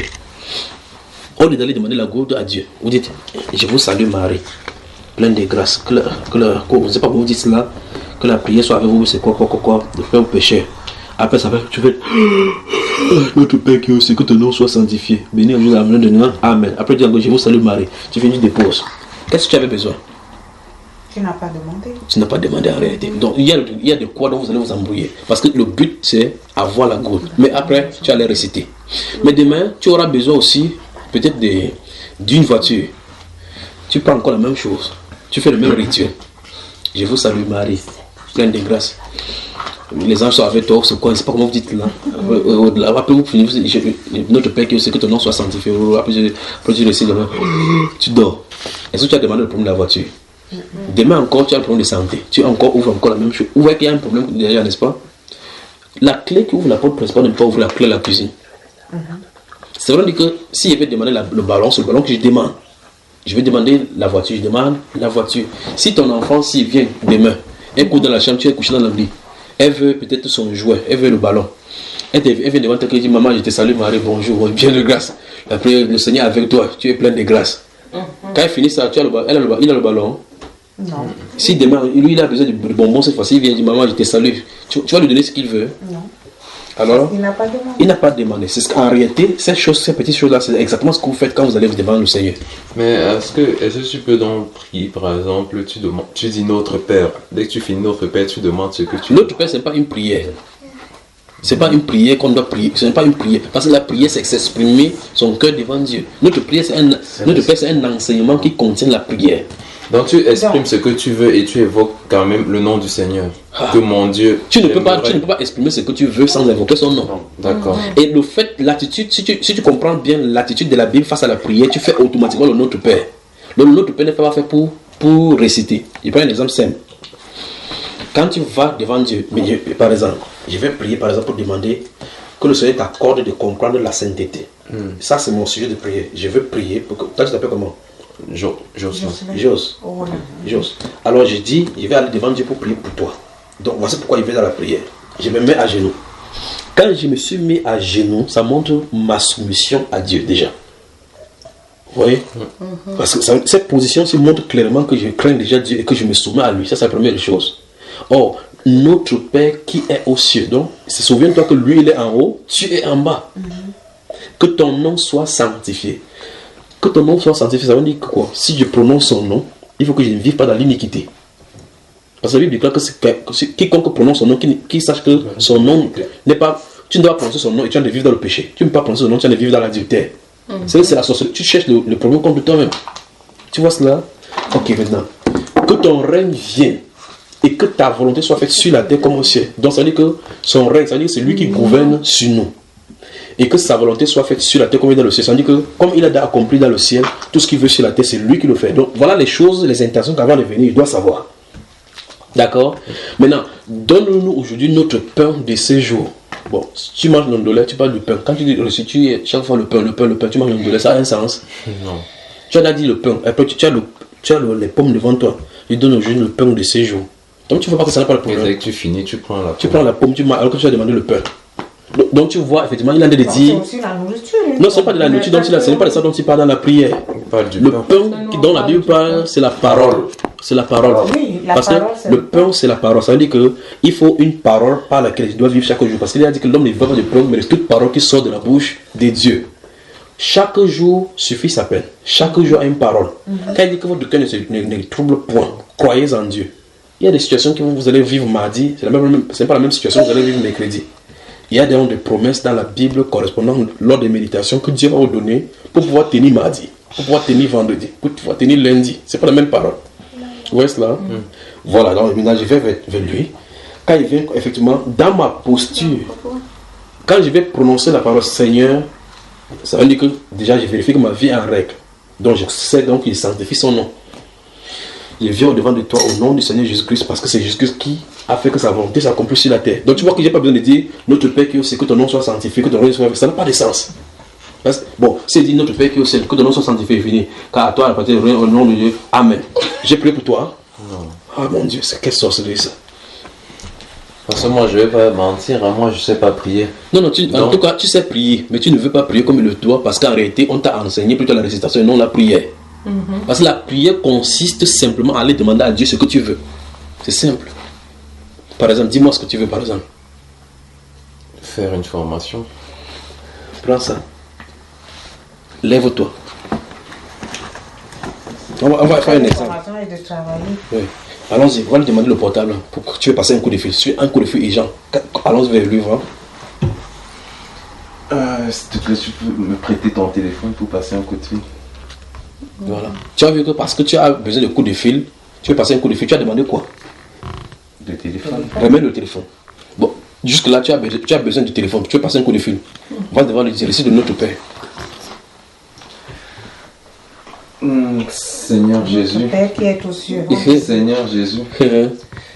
Que ton nom soit sanctifié. Que ton nom soit sanctifié. Quand tu auras fini de réciter cela, c'est le problème résolu. Donc tu as vu la façon dont tu as demandé en premier lieu, c'est comme ça qu'on prie. Quand tu as besoin de n'importe quoi, va devant Dieu, tu lui dis cela. Dieu c'est le Père. Et comme un père, un enfant, quand celui-ci va voir son papa, il lui demande quelque chose, il ne passe pas par 4 chemins pour lui demander. Il va vers son père, il dit papa, je veux le bonbon. Son papa dit ok, prends ce bonbon-ci. C'est comme ça. Disant papa. Oui. C'est pas toi. C'est ton cher. Donc tu vois effectivement que tu sais prier désormais, non? Ouais. Voilà, c'est ça les questions. Vous êtes fatigué? Non, je réfléchis à tout ce que... Et tu peux aussi, en priant, tu peux demander pardon aussi. C'est pour ça qu'il dit que quand tu vas commencer, d'abord, la première chose c'est là. Parce qu'on dit que ton nom soit sanctifié. Il vient de dire que ton nom soit sanctifié, il veut dire, avant de prononcer son nom, il faut vérifier que l'état de ta vie est digne de le faire. Qu'est-ce qu'il a C'est pour ça que c'est la repentance, ça commence. C'est pour ça qu'il dit tout à l'heure là qu'après avoir fait tout ceci maintenant, il faut qu'on commence, après être sorti des ténèbres, c'est là où on commence le commencement. Après avoir pris tout ça comme ça là, tout ça, les chapelets, tous les autres choses, les petits bagues qui scintillent là, qui scintillent, pour montrer que tu es marié, pour montrer que vous êtes marié à l'église catholique, il faut les prendre. Il faut prendre tout cela. Il faut prendre tout cela, brûler. Non, je l'ai fait. Et demander au Seigneur de te pardonner parce que tu avais livré ton corps à Satan. C'est là où ça commence. Vous dites, Seigneur, je me résous maintenant à te suivre, à suivre ta parole. Parce que c'est ta parole qui est une lampe à mes pieds. Voilà encore, imagine d'après sa parole. Quand ça commence, dès que vous avez fait cette étape-là. C'est ta parole. Attends, j'écris ça. Non, n'écris pas, ça doit venir spontanément, ne t'inquiète pas, n'écris pas. C'est que tu vas encore finir par écrire notre livre comme ça. C'est une citation. Oui. Ça doit venir automatiquement. Quand vous allez commencer à prier, ça va venir automatiquement. Quand vous allez vous tourner vers la Bible, désormais, même après ça va parler aussi, allez dans la chambre. Quand vous êtes débarrassé de toutes ces choses, allez dans la chambre, mettez-vous à genoux, vous allez voir que votre langage de prière va changer automatiquement. Parce que vous n'allez plus vous adresser à un être humain, ni au démon, mais à Jésus. Restez ici tout simplement. Bon, comme tu as dit, quand on doit prier, on ne fait plus le nom du Père. Non, il n'y a plus de signe de croix, il n'y a pas toutes ces choses, ça n'a pas de sens.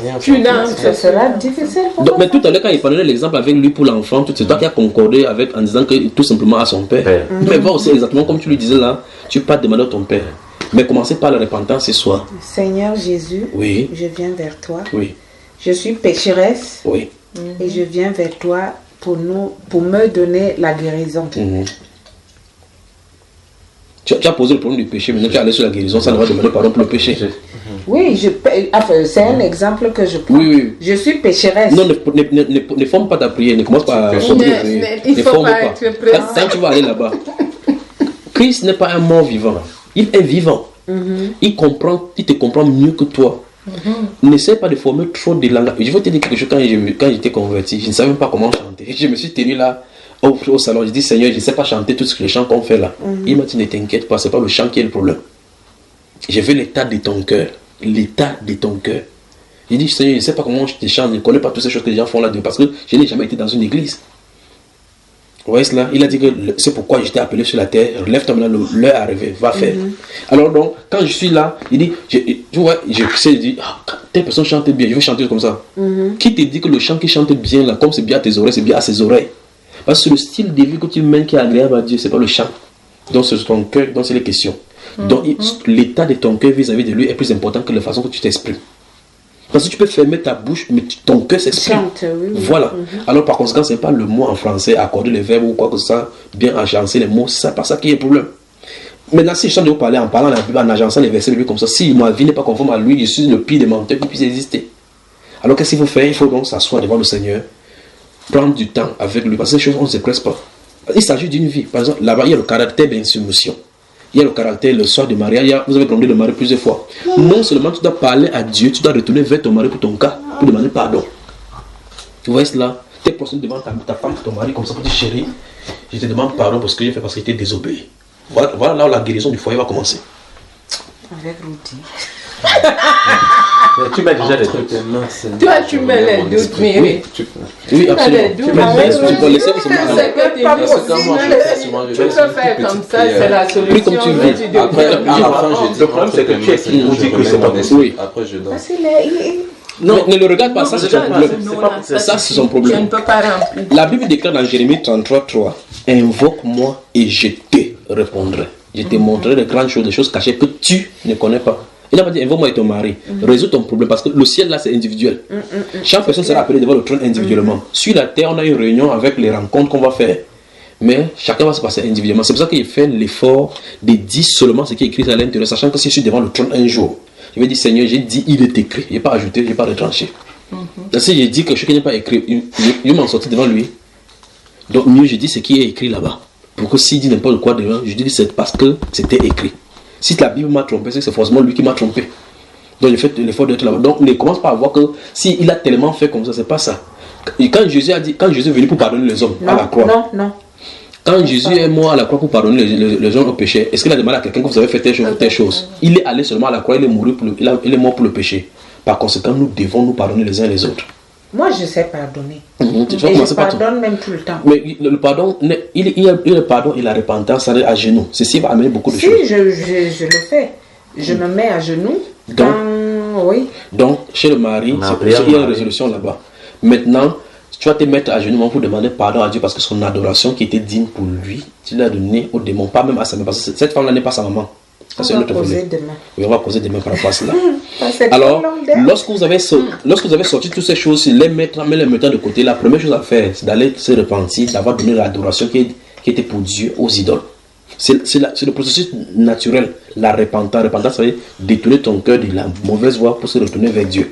C'est ici que ça commence. Et si vous savez faire cela, la deuxième chose à faire maintenant, c'est d'être baptisé au nom du Seigneur Jésus.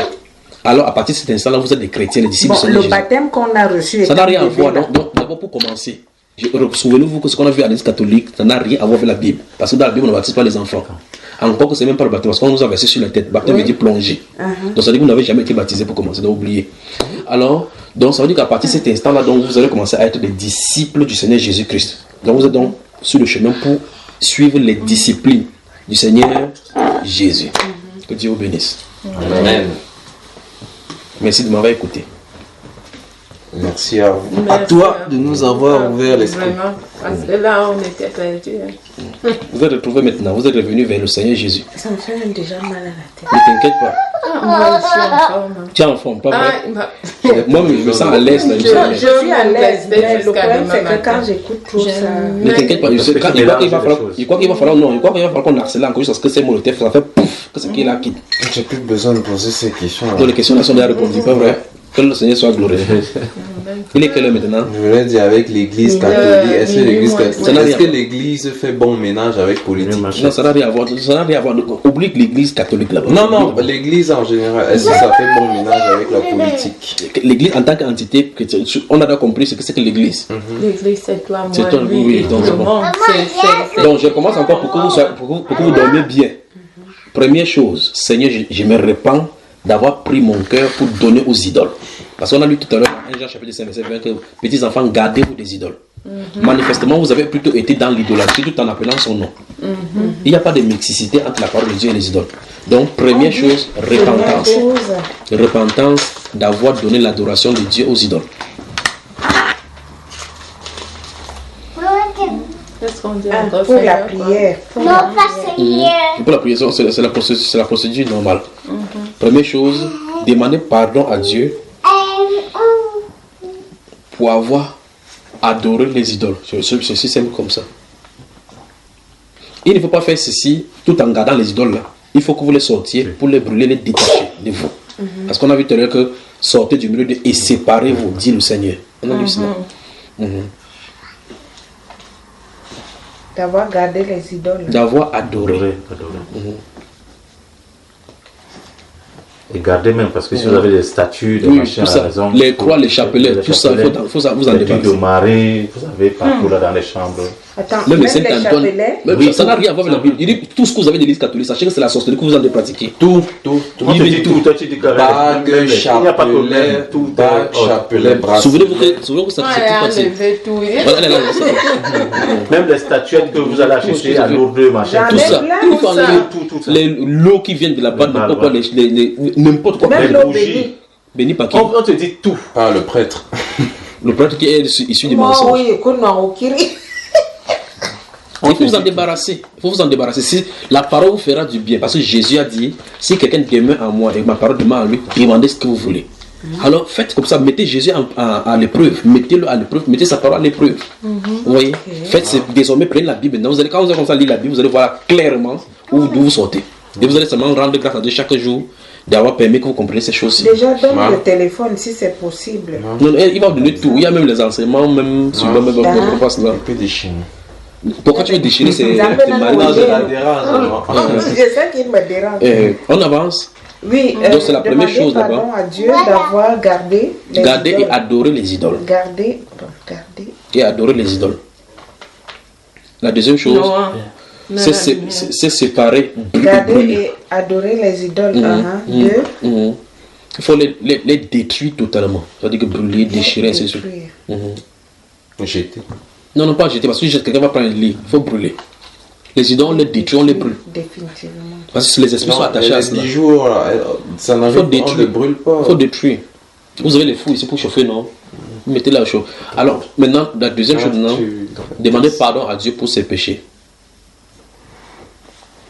Et maintenant, ici, non, il faut prendre du temps.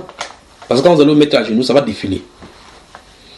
Si votre mari dit 1, vous dites 3, vous êtes dans les collimateurs de Dieu.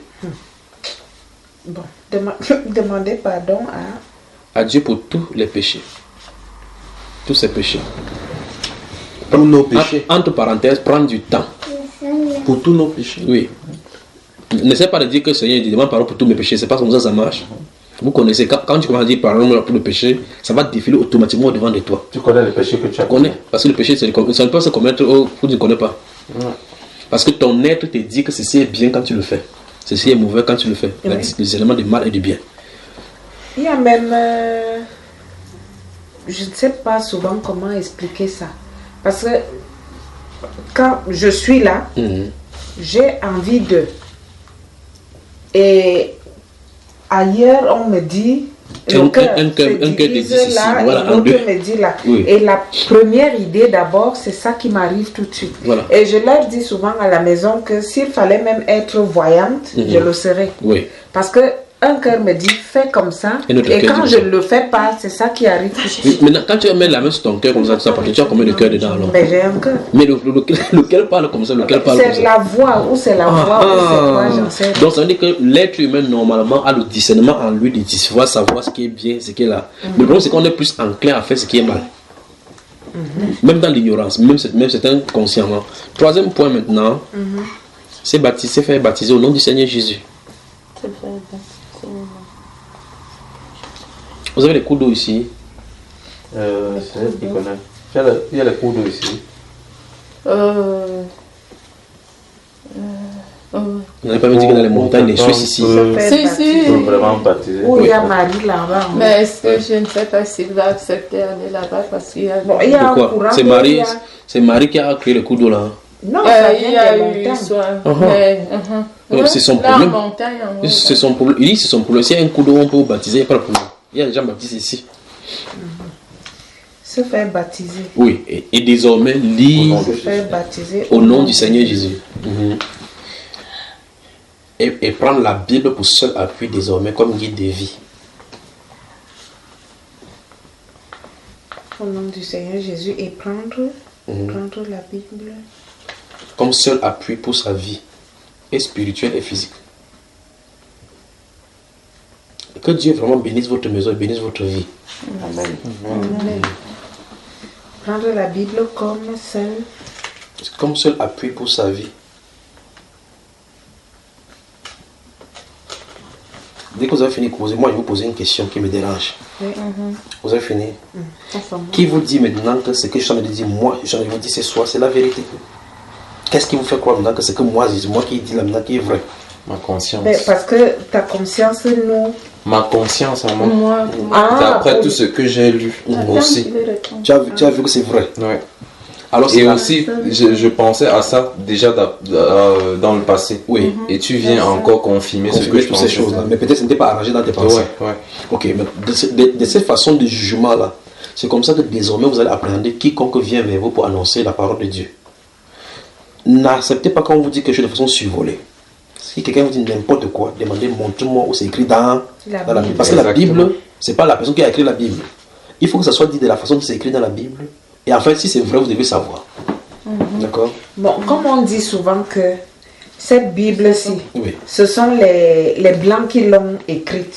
Comme on dit souvent aussi que l'Ancien Testament, l'Ancien, qui est écrit par ces aïeux-là de l'an 1 ou de... je ne sais pas.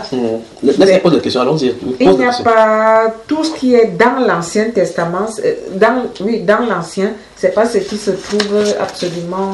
C'est que c'est encore très bien, parce que si on avait mis alors tout aussi dans ces conditions, si on avait mis tout, puisque le sel qu'on a mis là-bas, ça nous complique la vie comme ça. Ça veut dire que, avec ces façons de raisonner, si on avait mis alors tout, alors ça veut dire que ça ne doit pas nous laisser. Tu vois effectivement que quand les gens ne veulent pas obéir à la parole de Dieu, on prend les raisonnements, pas vrai?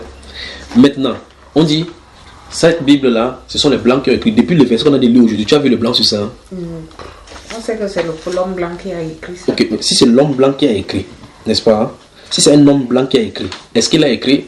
Quand on dit par exemple que tous ont péché, on a dit que tous les noirs ont péché? Non. On a dit quoi? Que tous ont péché? On a dit que Christ est le chef de tout homme. On a dit que Christ est le chef de tous les hommes noirs et pas les hommes blancs. C'est pour ça que quand les gens qui tiennent ces raisonnements pour essayer de faire les fuites en avant, je leur pose la question, montre-moi l'avantage d'un blanc là-dedans. Montre-moi l'avantage d'un blanc. Ok, maintenant montre-moi, quand la Bible déclare que fuir le péché, quand il dit fuir, il s'adresse à qui? À tout le monde. Donc ça veut dire que le blanc est censé fuir le péché. Vous voyez cela, n'est-ce pas? Quand on dit que l'homme est le chef de la famille, il n'a pas dit l'homme blanc, ou il n'a pas dit l'homme noir, il a dit l'homme.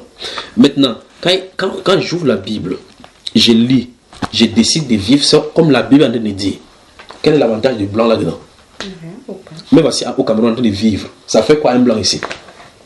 Vous voyez le problème, n'est-ce pas? Ce n'est que des fuites en avant, ça n'a pas de sens. La parole de Dieu a été donnée pour toute l'humanité. Et quand on regarde, je ne vous comprends pas, quand on regarde même bien, tu as vu un blanc à la croix. À part les prêtres de Dieu. Rudy à la fois là-bas à la maison. Rudy récite, je vous salue Marie. C'est seulement quand il est malade. Quand vous priez, notre Père, c'est ça que je l'entends quand on dormait ensemble. C'est ce que j'entends. On lit maintenant, on parle latin parce que Dieu parle la langue latine. Bon, de toute façon, sachez donc, comme on a lu aujourd'hui, et on va lire un dernier passage concernant cela, Jésus, souvenez-vous, ne quittez pas cela. Si vous demeurez en moi et que mes paroles demeurent en vous, demandez ce que vous voulez et cela vous sera accordé. N'est-ce pas une parole promesse merveilleuse ici? Lui veut seulement que vous demeurez dans la parole.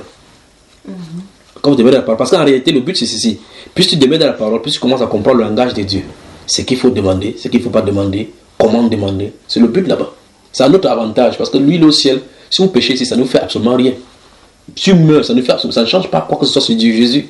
Ça, c'est donné pour notre avantage. Si tu n'obéis pas, tu prends la Bible et tu brûles. Ça ne change pas quoi que ce soit sur sa divinité. Tu l'insultes, ça ne fait absolument rien parce que toi, tu vas te présenter devant lui. Jean chapitre 14. Jean chapitre 14. Verset 13, c'est pas là on va finir. Personne n'a sommeil. Non, il n'y a pas qu'on va finir. C'est la première partie pour la question concernant l'église. Oui. Jean chapitre 14. Non, j'ai les épîtres de Jean ici. Non, c'est pas ça. Non, c'est pas ça. Aujourd'hui, on a lu Jean chapitre 15, verset 7, où on a dit que si vous demeurez à moi, non? Que Dieu vous bénisse. Jean 14. Ça fait près de 3h20 qu'on est en train de parler. Et vous voyez qu'on n'est pas fatigué. On n'est pas fatigué. On va avancer. Non, c'est très intéressant. On a dit que... Je lui avais dit que quand on va commencer, on a dit qu'on n'avait pas mettre l'eau. Je ne sais pas quoi. Et il voulait partir juste. C'est très intéressant. Maintenant, l'heure est passée. Je lui avais dit que souvent on fait 5 ou 6 heures. Elle ne me croyait pas. Tu parles il est dedans. On a. Tu m'as pris. Alors on y va. Jean chapitre 14. Vous pouvez me lire le verset 13 et 14. Le verset 13 et 14 de Jean 14. Tout ce que vous... Allons-y, à haute voix. Tout ce que vous demanderez en mon nom, je le ferai. Oui. De sorte que le Père soit glorifié dans le Fils. Oui. Si vous me demandez quelque chose en mon nom, je le ferai. Vous voyez effectivement ce que Jésus avait dit dans la Bible, c'est que vous êtes en train de faire avec les Nénévéens, n'est-ce pas? Il a dit que la façon de demander et posséder, c'est en demandant comment? Si vous demandez, je le ferai. En son nom. Mais vous voilà en train de demander au nom de sa mère. Je vous salue Marie, fais comme ça, fais comme ça. Jésus dit que c'est comme ça. Vous dites que c'est comme ça. Je crois que il faut réunir le prêtre catholique, les chicoter bien, pas vrai? Ils ont gardé tout le monde. Et vous courez derrière. Presque tout le monde entier. Le simple fait même que vous appelez Père, déjà vous péchez. Le simple fait de l'appeler Père, mon Seigneur, vous péchez. Vous allez devant un homme, vous dites mon Père, vous péchez. Dit la Bible. On doit les appeler par leur prénom ou bien... Mais ce sont marques des enquêtes, c'est écrit.